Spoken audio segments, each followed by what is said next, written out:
What is up, Bitcoin Radio? It's your man, Joe Blackburn. I am your host here on WBTC, where Bitcoin lives, and we're going to have a little bit of fun today. We've got a special guest. I will tell you who in a second. Actually, you probably already read it in the comments, so why not? I'll tell you now. We got Janice McAfee coming on, and I am so pumped up about this. Look, I've had John on. I've got to interact with John before, and I've got to briefly and barely interact with Janice, only because she's usually right next to him, right? And I'm just really honored that when I put out this invitation to her, that she said yes. Like, I was expecting, if no reply at all, at least, oh, thank you, Joe, I'm not interested. But she said yes. So I tricked her. She's coming on today. She'll be here in a second. But Janice can hear me now because she's in the digital studio at the moment. But look, I am so thankful when people want to participate in my show. This is the Bitcoin Radio podcast. We want to embody the listener. We want to know what you want to hear about. And I can tell you this much, as it goes in crypto, who's a more polarizing figure than John? And John sometimes gets this really unfortunate and sometimes brought on by himself, stigma about him. And I can't figure out the evil genius mixed with, the brilliant marketer mixed with, I'm just a normal dude that wants freedom for everybody. And I think it's all a little bit combined. But now we get to hear a little bit from behind the scenes, because we have his bride joining us, and it's going to be Janice, as I just mentioned. And, I think it's really important that we don't forget that these people are still humans. Even your political foe or the soccer team or the football team across, the city that you just can't stand. We're human beings. People don't just wander around hating each other. We just get this idea that we have to take sides so often, and that things can't be compromised, or that you can only agree here or that you can only agree there. So without further ado, I'm going to go ahead and bring Janice on. I'm going to let her introduce herself. But this is what I want you to get out of this podcast, and it's that there's more to the story. I think Janice is going to bring such a tremendous and awesome experience for us to be able to hear from the inside. Anyways, enough of me talking, because I didn't bring myself on here. I brought Janice on here. What's up, Janice? Welcome to Bitcoin Radio. Hello. Good day, mate. I don't know why I just did that. Hey, look, I think it's good for you to kind of throw people off with maybe the current living situation and the location. So maybe that's what you're doing, right? Maybe. Awesome. No, but hey, Janice, seriously, as I noted, it's an honor to have you on, and I'm so thankful that you said yes to my email. I was expecting a no, but I was really pleasantly surprised when you said yes, and then we relatively got it scheduled pretty quickly, I think. Well, you know what? I scheduled it quickly because I didn't want to back out. I figured It's about time. I'm about ready to kind of step out of the shadows, and he needs a little more support from me publicly. So I figured, Why not? Just jump head first. And so here we are. Absolutely. So wait, am I one of your few solo interviews you've done? Yes. I'll take on a that. Video, live on video. Yes. Of course. Hey, again, it's an honor. Okay. So let's go ahead and break this down. First off, Janice, who are you? Like why are we even talking today? Like, who are you? I'm just Janice McAfee. I'm married to John McAfee, that crazy, brilliant man. We've been married for almost 7 years. It'll be 7 in December. We've been together every day since the day we met. I'm 36 years old. I'll be 37 in December as well. I have 3 children. I'm the youngest of 5 children. I grew up in the Bay Area, California, Got to do a little bit of my research beforehand. But look, I'm pretending like I don't know all this, by the way. And yes, I'm a 49ers fan for all of you out there. Yes. Well, there you go. I feel you. I'm a Saints fan, but we can get along on this. I mean, I did reference how football people don't have to hate each other prior to this conversation. So we'll set a good example here. All right. Okay. But no, thank you for that, Janice. And, as you're a West Coast girl, you've been on this adventure and journey and whatever you want to call the last 7 years. Is this even in your wildest dreams 7 years and 1 day ago? God, no. That never in my wildest dreams could I have imagined that we would still be together. Forget everything else. The fact that we still managed to work past all of the craziness that was us when we first got together, and we were able to find a way through that, and it worked, that the fact that we worked together and we had such a good synergy or energy, I guess, the two of us, even with all the craziness that was going on, I enjoyed his company, and I think he enjoyed mine, and we had a friendship, albeit it was complicated, but it was a friendship nonetheless that is the foundation of our relationship. And I think it's that friendship that's kept us together all this time. That's lovely. So let's kind of take it back to when you first met John, right? And of course, I mean, this was kind of, there's a lot of different, I don't want to call them facts. I don't want to call them rumors, but there's a lot of just speak about who and what and where and why. And just take us to that day. Like, what is it? Where did you guys meet? Well, there's no like love story here. Okay. It's very raw and very street. I would expect nothing less. I was a working girl. I was working in Florida. I had been with my pimp for 10 years. When I met John, I had just had my 30th birthday. My birthday is December 9th. So I just had my 30th birthday.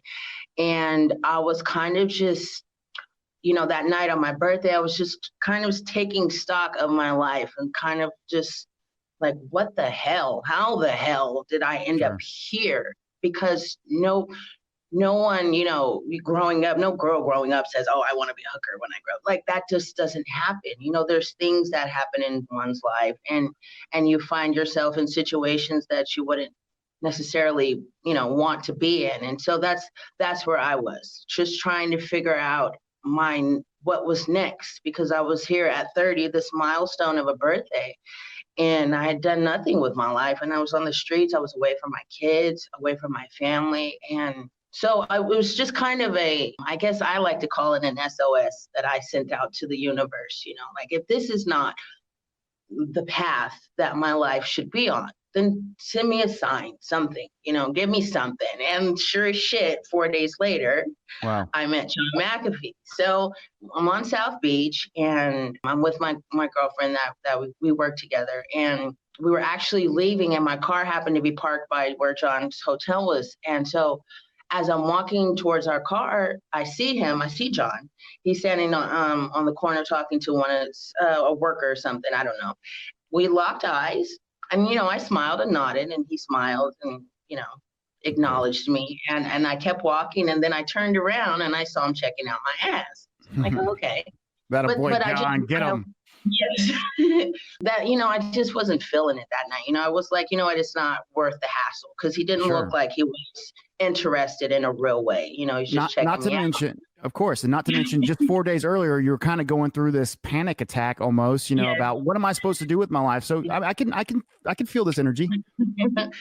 By the time we got to the hotel, so working girls, in that area, in that industry, any working area, you kind of get familiar with the security, people that work at different places. Sure. So the security at his hotel came outside, and he was like, hey, do you know who that is? And I'm like, no, who is it? And he's like, well, that's John McAfee. And I'm like, well, who the fuck is that? And he's like, well, the McAfee antivirus. I'm like, yeah, I know what that is. He's like, well, that's the guy that created it. And I said, oh, really? You wow. Don't say.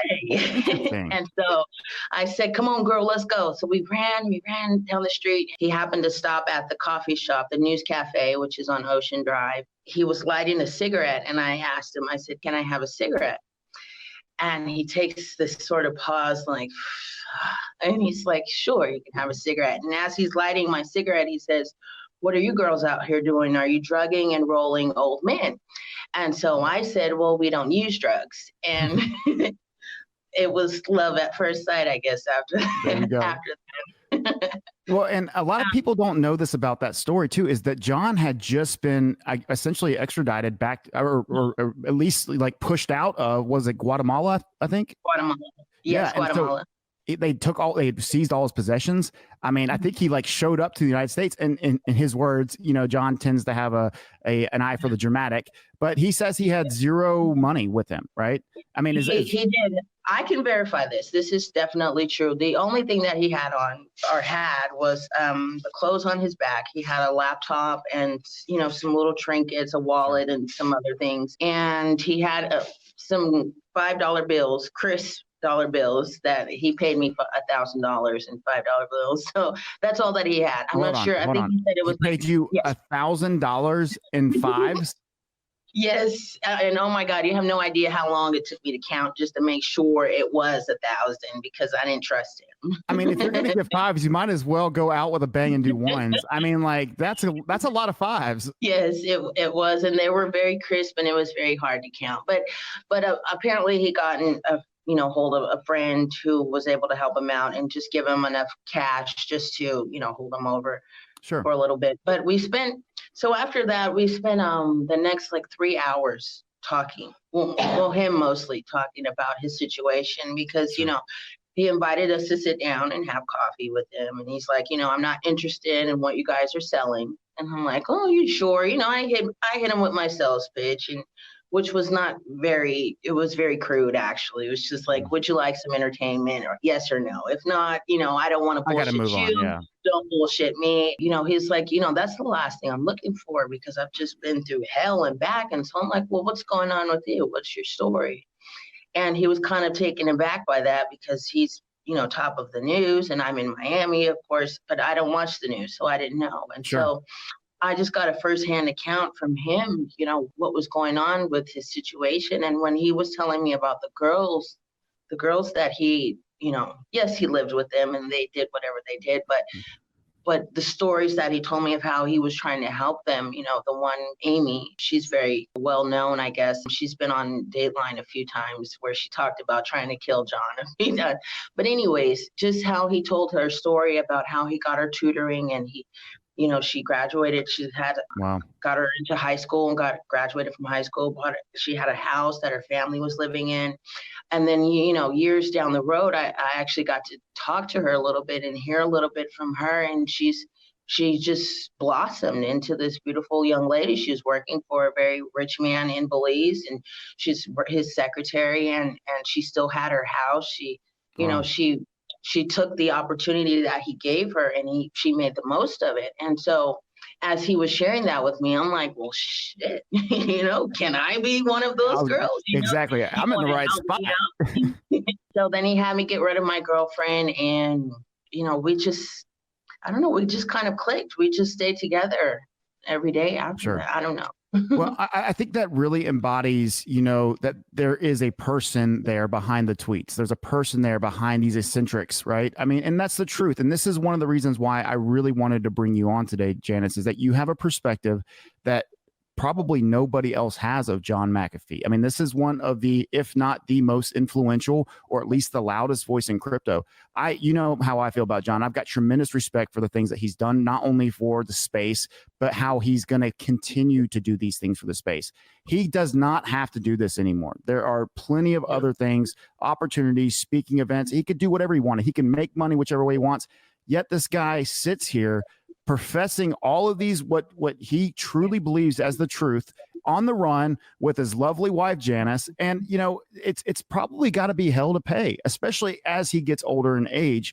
So, considering everything that we know on a public level, what are some things that, that over the last 6 years, the 7 years, that you've really got to learn about John? He's not to be fucked with. I think that's clear. For one, but aside from that, he has the biggest heart, and he means well. And everything that he does, it comes from a place of love, and it comes from a place of wanting everyone to experience the freedom that he has experienced in his life.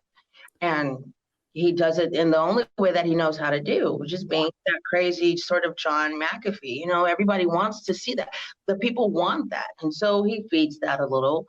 I think that's the biggest thing, I guess I would say. He's got a huge heart, a huge love for people, and a huge love for the work that he does in this space. Yep. Oh, of course. Janice, obviously no relationship is without problems, right? I mean, like that's a fairy tale made up in Disney movies when you were 6 years old, if not younger. And clearly, there's a lot of stress on John, and in this case, you as well, right? I mean, this is a equal partnership in whatever way. Obviously, you provide some sense of, of elite love for him that he has not had, or that it's been a long time for. But, you are kind of a badass yourself, right? Like, I look at some of these videos on YouTube and these pictures, and you holding the shotgun, the 12 gauge with the tactical handle on it. And, John's got his gun. You're sitting there at the helm, on the boat, traveling out in the middle of the Caribbean. Like, that's a badass. Janice, that's how most people know you. Well, I know, it's pretty cool. It is cool. I mean, look, if people would only see me one time looking that cool, I would be happy with my life. Like, I could just chill, I mean, that's enough credibility for myself. I mean, just talking to you makes me feel cool, So, but I mean, in real talk, this had to be a huge adjustment of a life for you. Now, obviously, you gave out that SOS to the universe, as you mentioned earlier. You were clearly in a position in your mind that you were ready to take a different step. I mean, John McAfee comes knocking on my door. There's not much I'm not going to do, right? I mean, right. It's the case. It is what it is. But literally, you found a home with him. And, this adjustment and this lifestyle and this on the run. I mean, tell me, like, how do you deal with this? Just one day at a time. But I do need to be honest and just say it has not always been this good. So, sure. Yes, I sent out the SOS and I was ready to make that decision. However, I still had a pimp. And he knew I was with John McAfee. And so for him, I've got this big fish. And so his thing was always how we're going to rob him, how we're going to get the most that we can get from him.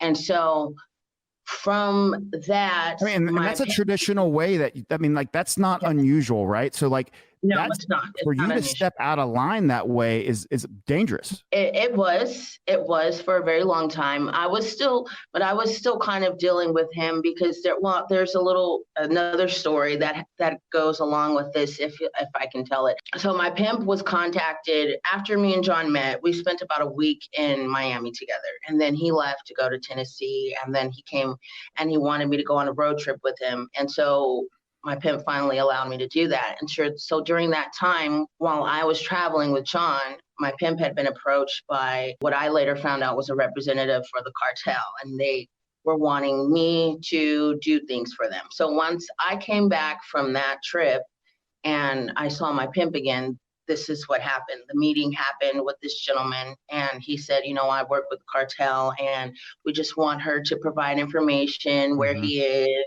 kind of what's going on, in the daily routine of the life. And so that ain't no joke. No, it wasn't actually. It still gets, I'm a little, sure. It was very scary. It was very tense. And so I never told John, although he's John McAfee, so he knew what was going on, but we still managed to have a relationship, in spite of my secrets. But it got more and more difficult as time progressed because I wasn't fulfilling the things that they were asking me to do. And so I can imagine, things just kind of finally came to a head once we moved to Tennessee, and I just had to finally just tell him, what was going on. And not that he didn't already know, but and kind of once we finally had that conversation, I finally got separated from my pimp completely, finally, totally separated from him.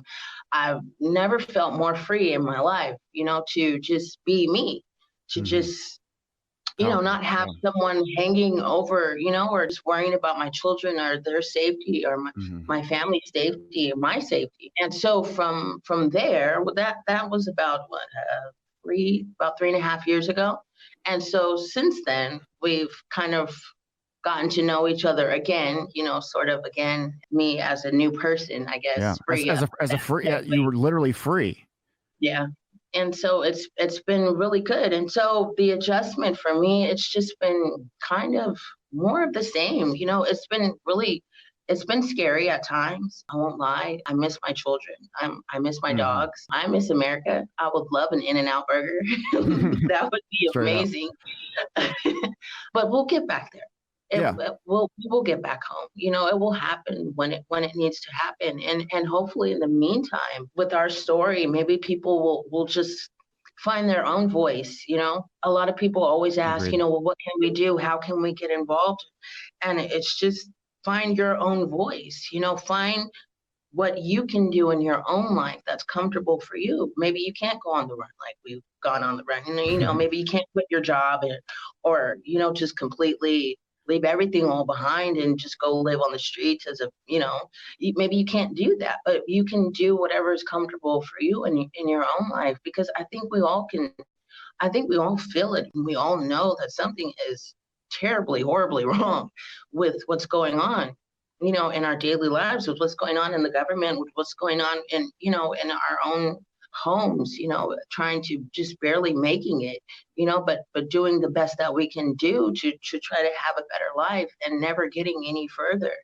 And so I think if everyone can just, I don't know, just come together with a solid message of how we can free ourselves. And I think John's found it with Bitcoin. I think it is the biggest way for people to find their own individual freedoms, is to have that financial freedom to be able to do what you want with your money when you want to. Do you know how I know that you're married to John? Because you somehow tied that entire story into Bitcoin, which is amazing, by the way. Well done. Janice, thank you for sharing that. That was very, very powerful. And that's exactly why I wanted you to come on, and share the stories, because I don't think people realize there's two, in my opinion. Of course, there's more than just two, but there's two main takeaways that when I'm listening to you, I mean, this is the first time I'm hearing this story, and it's probably the first time most people have ever heard this story. And it's not like you have ever always been this famous person or married to some famous person. You're just now stepping out, as you noted in the beginning. And I think it's, really incredible, number one, to be a example of kind of the shadowy, the not talked about. People live this way. You not only have you lived it, you still know people living that life.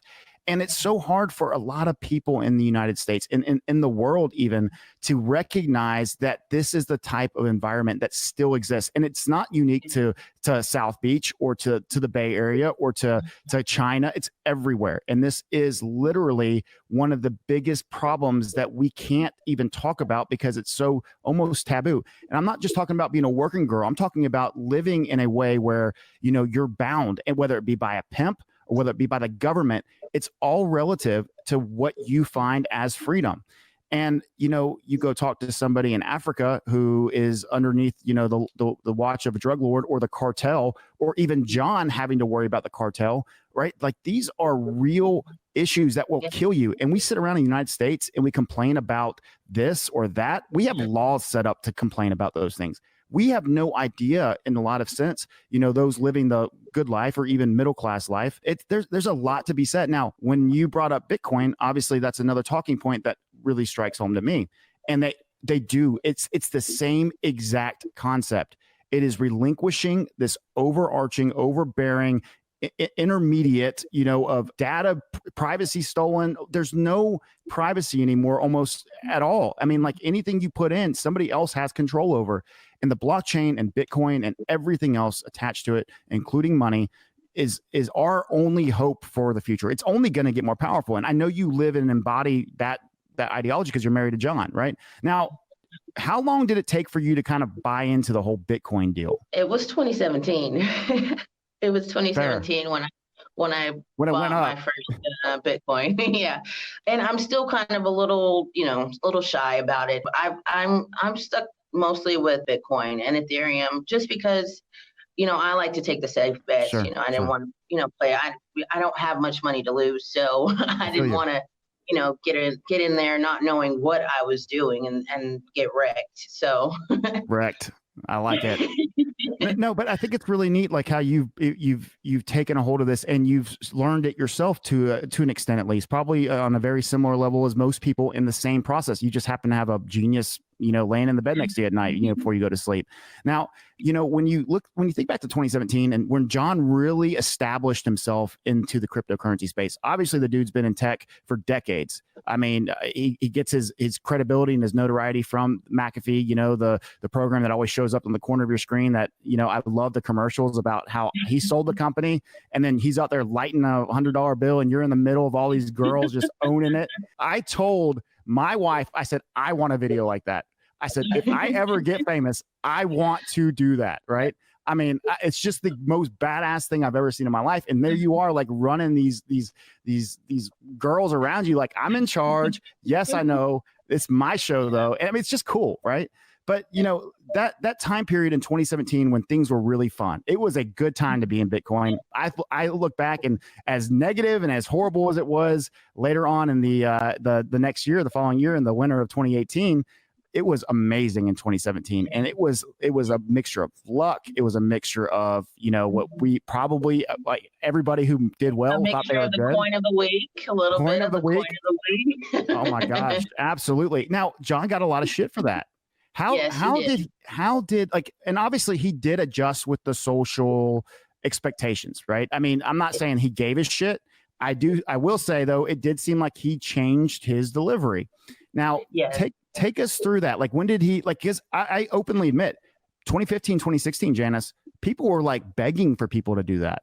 And then it wasn't until people started making money and everything was good again, where people had this audacity to really like judge others. Like, you were doing this last year, bro. Like, what are you talking about? Oh, all of a sudden you're all high and mighty. No, I mean, I'm living proof of this. There's a, honest to God, there was a stigma in 2017, at the end of 2017 and early 2018, that did not exist for years and years and years in crypto. Not saying it was right, not saying it was wrong, but take us through that sequence of events. Everyone gets into the space just wanting to make money, and so that was sort of the idea behind that. And I think that the reason that he changed his delivery is just because of people were creating bots and things were, it just wasn't fair. It just wasn't, the organicness of whatever happened. The community-driven excitement, the interest. But yes, correct. As that started happening, like, when did John really realize the influence? Like, was there a specific moment, like, holy shit, like, people are listening to me? I think it started with the whole coin of the week sort of thing, and then following sort of after that, his announcements with the projects that he was working with, just noticing the market moving.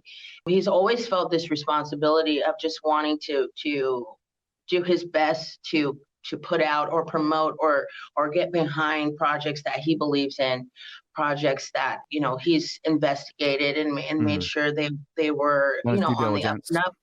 But even with doing your due diligence, we still gotten fooled a few times with companies. He's had people where they would hire a tech person to talk to John, and they wouldn't even be with the company. They're just some hired hand who knows the tech. And so he's thinking he's talking to someone that's with the project. But it's crazy because if people would put all this energy that they put into creating a scam, into creating something that actually works, that is actually going to help the community, that's actually going to function as whatever utility coin or whatever it is, I think we'd be a lot further than where we are. I think we'd be a lot closer to mass adoption, but with all of this sort of wild west, I'm gonna fuck you before you fuck me sort of attitude, it's we're kind of shooting ourselves in the foot here, we're barely getting off the ground.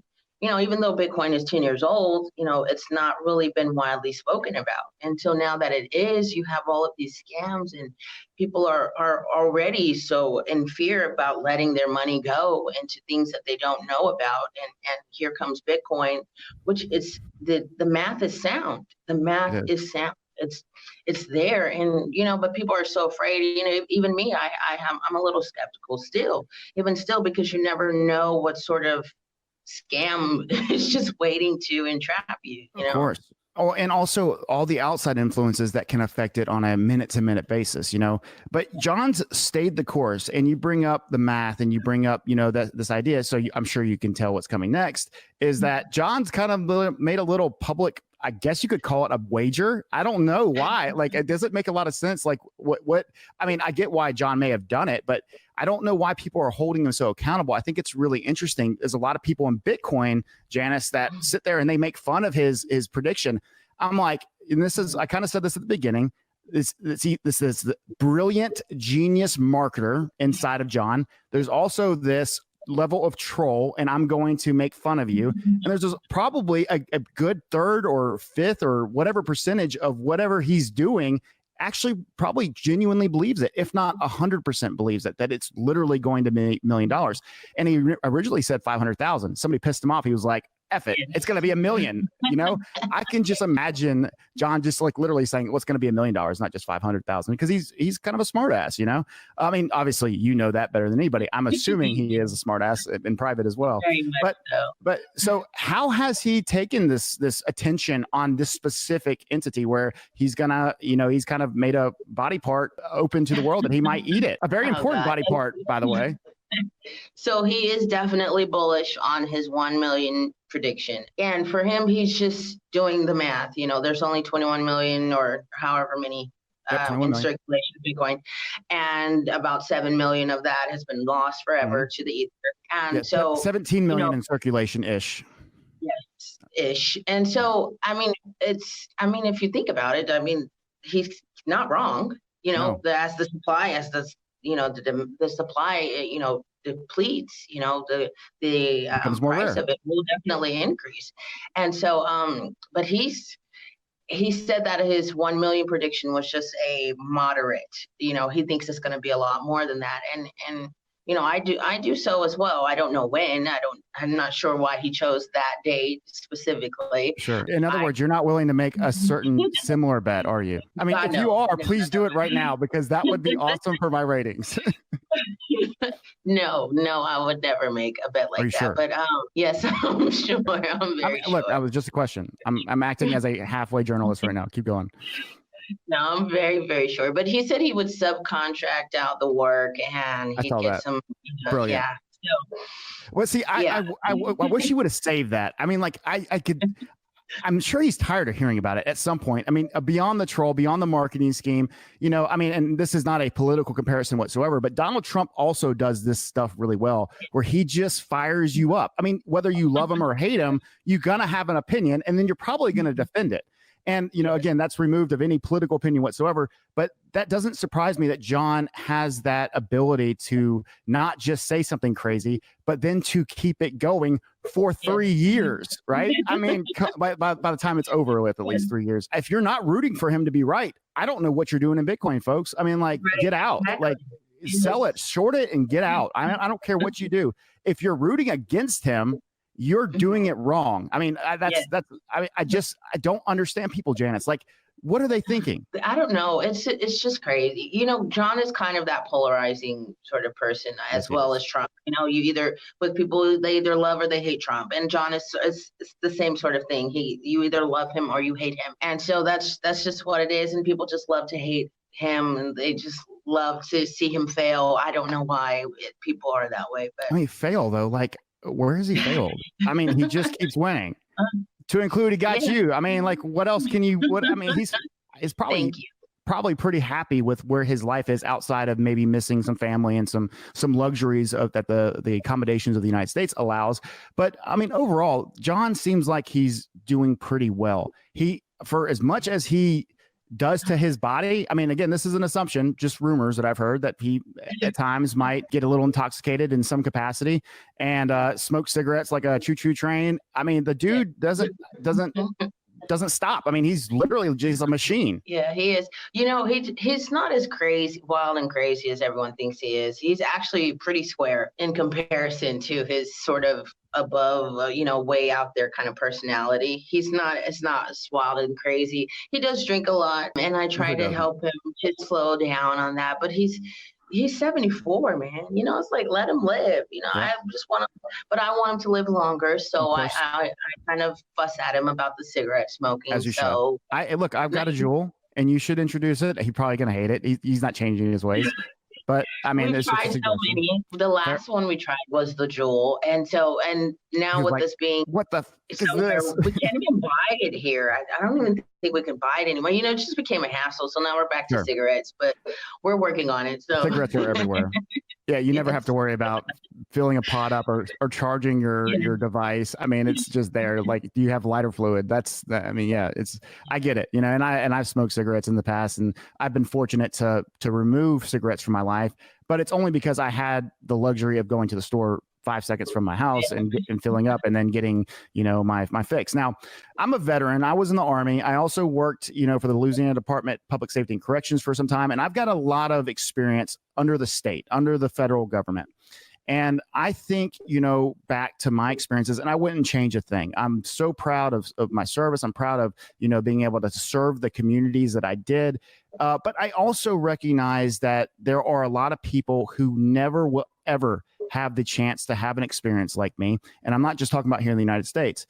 You've traveled the world with John.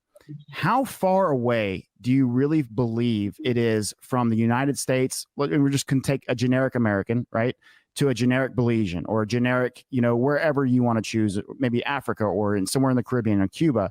There's a lot of difference here. And so how close are we, or how far apart?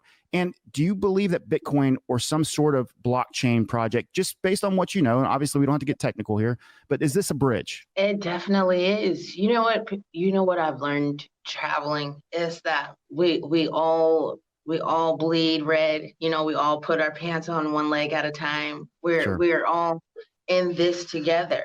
And it's only, we're only separated by our, whatever differences that we decide to focus on, in relating to the world and relating to other people. But people are all the same, and people are genuinely kind and good natured, and they want the best for, their families and their communities. Cuba was Cuba was beautiful in Cuba. I found myself missing Cuba a little bit. I didn't expect y'all to leave there. I couldn't believe that one day you were there and John's like, I can stay here. They hate Americans too. And next day you guys are back on the road, right? Or on the water. But Cuba was really beautiful because the people there, they had so little. And, maybe because we weren't there long enough, we didn't get to see how people really lived. Sure. Maybe there was a lot of homeless and a lot of, horrible things happening there, but that's not the experience that we had. I experienced a very gracious and kind people. With us being American, I would have thought that they would have treated us like crap. I thought, but never once. They were always very kind, and not because they saw us as a meal ticket or money. Or maybe they did, but it came across very genuine. And I think it's just beautiful just to see people that have so little, but they had so much joy. They were happy. I didn't see angry people. There was not a lot of, fighting or just, just anger. I didn't feel any of that. I just felt a warmth of love, of happiness, of people just trying to live, the best way that they can. I do think that Bitcoin or any sort of digital currency will be the bridge. I think it will be kind of the great equalizer, if you will. Agreed. To have everyone on an even level playing field. And I think that definitely this could definitely help for sure. No, I love hearing that in the stories. And I got to watch the Bonnie and Clyde clip that's on YouTube. It's like 6.5 minutes long. I watched this a little bit ago, and I assume that you guys were in Cuba when you were watching the show. I think there was like I don't want to say Cirque du Soleil, but it was some sort of acrobatic show. And you were just laughing, and you guys looked like you were having the best time. You had the biggest smile on your face, Janice. And I was looking over. I was actually on the phone with somebody when I was watching this video. And this was just earlier today. Preparing just to be able to have some talking points and to be familiar with the things that you like to talk about. And as I was doing that, I just noticed you looked so happy. And I know, like, and you mentioned earlier, it's not always been this good or this easy. And I think, man, this seems like it would be like the worst time. You're on the run. You're literally being compared to Bonnie and Clyde. John's over there. He doesn't know. You don't even know if you're going to be welcome where you're at tomorrow. There's so many political things going on behind the scenes. And you said something in that video. I think it was in that video where you alluded to it just a little bit ago in this interview too, is that, you and John have agreed that you're just living one day at a time.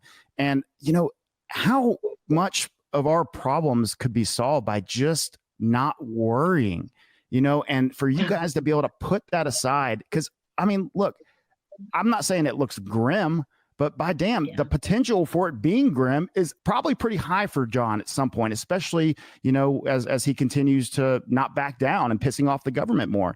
So it's only a matter of time until he pisses somebody off again, and maybe they're coming back after y'all or whatever it might be. Maybe it's happening right now, where they're giving y'all shit. I'm sure it never stops. But, overall, for you to be able to put that aside, to be his support system, Janice, I can't imagine the amount of strength and the true grit that you have inside of you. Yeah, It's been hard. It has been hard. But I have my kids, you know, Yeah. and my sister. And when I can talk to them, it brings me so much peace. And I have my music. I listen to music, and I won't say I'm religious, but I do believe in God. And Yeah. so that brings me a lot of peace when I can just sort of lay it all on him and just say, you know, here it is. This is my issues, whatever, you know. And I don't want to get all preachy on you here, but that's what works Do it. for me. It works for me too, by the way. Yep. It's how I grew up. I'm a man I of was faith. raised that way. Yeah, I was raised in the church. My father's a minister. He's still a minister. My grandfather was a pastor of his own church in San Francisco. So that's how I grew up. So that's what Sure. I know to do when life gets to be too much for me. And then just enjoying John, just learning to, you know, not inundate him with questions. Well, what's going to happen? What's this? And, you know, because I tend to do that sometimes, I can and imagine. just kind of relax and just enjoy him, because he's not going to be, sorry, he's not going to be here forever. And so I just want to enjoy as much of him as I can. And so I try not to be a source of stress for him, which I was for a very long time. Yeah, you're still here. Yes.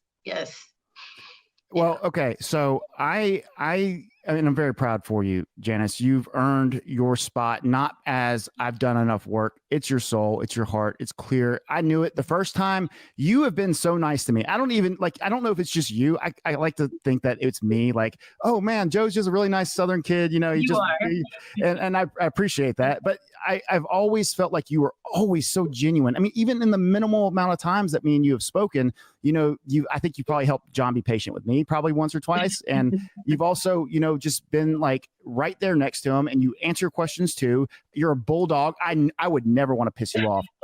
I already know. And like, I wouldn't hurt a fly. unless you had to. And I believe it. You don't have these experiences. You don't live with John McAfee and not be tough, right? And I'm so proud for who you are today, sticking with your principles, even mentioning these things. And obviously, you know, it matters, as you just showed. So we'll wind it down here, Janice. And, you know, hopefully you've had a great time today, and maybe you'll get to come back on. But I definitely have a little surprise section, and I did it with John. It's called the Quick Fire. But again, I just really want to thank you so much, Janice, for being on the show today. Thank you for having me. I've had a lot of fun. Thank you so much. Hey, anytime. And I just hope you and John know that consider me friends, and that, you know, you've got someone who's over there laughing at people who are getting so crazy about the $1 million bet. Like, I'm just like, relax, folks. I mean, so what? I mean, let's all hope he's right. Anyways. Yeah. Okay. So we're going to start with this, and these are basic, and here are the rules. You can pass if you don't want to answer something, and you can elaborate, or you can talk. There are no rules as far as what the answer is supposed to be. I'm on your time. You're not on mine. And so I'm open. Like, if this went another 30 minutes, I don't anticipate that's the case. But if it did, I'm happy to do it. Right. I got nowhere to go except here. And then I'm going to download this video. I'm going to turn it into a podcast for us. Right. Anyways, but with that being said, Janice, we'll start with this. You said you like music, and this was actually my very first question, but your favorite song, and you can choose more than one if you have to, you know, but your go-to, what is it? Maybe you can do one, like, what's your today song, and what's like your background song? Like, what's the song that means the most to your life? Okay, so Achy Breaky Heart. No way. Billy Ray? Care. That a boy. Yeah. Yes, that's from my childhood. Growing up, we would travel a lot, and so, you know, in those areas like Wichita, Kansas, when there's like no radio stations, you only get what you could get, and so it was Achy Breaky Heart. What is the other song? Oh, you just keep on using me until you use me up. You know that song? Absolutely. I can't sing like that, so I won't even pretend, but absolutely. So, Janice, so those songs are kind of a nostalgia for me. So I would say maybe those, yeah. All right, what about today? What's your favorite song, like on the radio or that's on the XM or something? You know what? I'm going to have to pass on that one. I can't think of one right now. No issue. What about John? What's his favorite song? Goodness. I mean, he plays the piano. He's a musician. Yeah. He's all over the place. He doesn't really listen to a lot of music that I've noticed. Ryuichi Sakamoto. That could be. Oh, that will be what my songs are. Okay, I'll Sure. say for today, Ryuichi Sakamoto. Any piano, he plays so beautifully. For John, I don't know. He doesn't really have a favorite song that I've noticed. I'm not surprised. John just, if he's got a favorite song, it's probably one he made, right? I mean, that's just the way that I believe that John just owns this world, you know? All right, moving on. All right, so, you know, you alluded to that you're a sports fan, you're from the Bay, but what do you consider your favorite sport, and who is your favorite athlete? Football is my favorite sport, and my favorite athlete, like of all time. Whatever. There's no rules. Maybe. Okay, so Michael Jordan, of course. MJ, 2-3. Scottie Pippen, of course. Tim Hardaway, Yeah. of course. Jerry Rice, of course. Who else? But that's you just mentioned a bunch of Chicago Bulls. You know, I mean, right now you've got Steph Curry. I know. You just Joe went on Montana. this dynasty run. Okay, Yes, I mean, look, I'm not saying you're wrong. I am not saying you're wrong, and you can't go wrong with Michael Jordan. But now you're spitting out like non-San Francisco folks or non-California. I know these were. I don't know. See, Chicago was my team when I was growing up, right? And I said Jerry Rice. I said Jerry Rice. Jerry Rice. Yep. Joe Montana. That's my guy. Look, yes. Jerry Rice is a Mississippi boy, and you know that's where I reside. So I mean, I've got a near and dear spot for him in my heart. Yes. The greatest wide receiver to ever play football. Ever. We'll agree on that. I do think Randy Moss is a close second. Yes. And yes. Randy Moss, man, that dude was a freak. And you know, I would agree that football is also my favorite too. But thank you for those answers. I think they were fun. It was engaging. Okay, so the next thing is, and obviously, you know, as I kind of turn into this part, Janice, you know, everything I say is obviously with respect, and it's obviously, you know, trying to get, you know, to get to know you, right? So, of all the things that you've been doing and been around since you met John, what is the one moment you were like, or maybe the first moment, whatever strikes you? What's the first, or, you know, the weirdest or craziest moment you're like, what the am I doing here? Oh, if ever. I mean, maybe you're just, you know what, the Great Wall of China. He was doing a conference in Beijing, and we went to the Great Wall of China, and just standing there and viewing that awesomeness. Sure. You know, it's just. Yeah, that was definitely how the hell did I get here, sort of, you know, but in a good way. Yeah, I think that has to be it for me. And great. That's a great answer. Okay, so I got two more, and this is the second to last one. This could be a little bit, I don't want to say controversial, but people have some pretty strong opinions about stuff like this. But I'm a Second Amendment rights activist. I regularly practice my right to bear arms. I'm a gun owner, a responsible gun owner, of course. But nevertheless, I'm very proud of that Second Amendment. And obviously, John is well known for his heat that he carries around and the really awesomeness. So my question to you is, obviously, I mentioned earlier that freaking badass picture of you behind the wheel, you know, you and John just standing there like two rogue pirates driving around the Caribbean like it was like the year 1300 or something, you know. I don't know. It's just the coolest picture ever. But is that your gun of choice, a 12-gauge tactical shotgun, or what would you say? Is that what you're carrying? 12 gauge is any kind of shotgun is my go-to. Why? Because I don't really have to aim. I just point in the general direction, and I'm going to get shot. Yep. You better start running, or you better be far enough away, or one of the two. Hey, I feel you, girl. I mean, I'm a big shotgun fan myself. Okay, so the last one, and that is, we've kind of touched on it, and I almost ruined it, but I'm going to go ahead and say what I was going to ask, and that is, do you think that Bitcoin will be $1 million? Yes. Yes. Great answer. I love it. Perfect. Okay. Well, that concludes this Bitcoin hour. Janice, I had the absolute best time with you. Did we miss anything? Anything you want to say? No, nothing at all. I was trying to get John to come in here and say hello, but he just stepped out again. So next time. No, I think we got everything. This was so much fun. I was so nervous. I'm still a little nervous, and I probably look fat. That's always my comment. I'm always worried about looking fat. Yep. Respectfully, John, do not kill me. You look great, Janice. Thank you. You've done a tremendous job like an old pro, and I don't know if anybody could have done it better than you today. You owned it. Thank you very much. It's your show. Maybe I'll change it to the Janice podcast for a day. Who knows?